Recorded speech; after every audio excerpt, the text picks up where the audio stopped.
স্বাস্থ্য বোনকে কি বিয়ে করা যাবে? যাবে। স্বাস্থ্য বোনকে বিয়ে করা যাবে, শাশিকেও বিয়ে করা যাবে।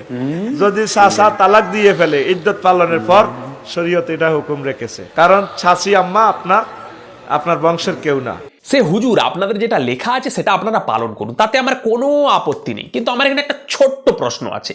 আপনি বললেন যে চাচিকে বিয়ে করা যাবে কারণ চাচি আপনার বংশের কেউ না, কিন্তু আপনার চাচাতো বোন মানে আপনার চাচির মেয়ে সেটা তো আপনারই বংশের হচ্ছে, কারণ আপনার চাচা মানে আপনার বাবার ভাই আর তার মেয়ে, তাহলে সে তো আপনার বংশেরই হচ্ছে। তাহলে আপনার চাচাতো বোন তো আপনার বংশের, তাহলে তাকে কি করে বিয়ে করা যাবে আপনি যে বললেন? তাহলে এখানে তো যুক্তিটা ঠিকঠাক খাটছে না, এখানে তো লজিকটা ফেল করে যাচ্ছে। দেখুন আমি চ্যাট জিপিটিকেও জিজ্ঞাসা করলাম, চ্যাট জিপিটিও বলছে আপনার চাচাতো বোন আপনারই বংশের, তাহলে সেই যুক্তিতে তাকে কি করে বিয়ে করা যাবে হুজুর? আমি তো ঠিক বুঝতে পারলাম না, এখানে গুলিয়ে গেল সব কিছু।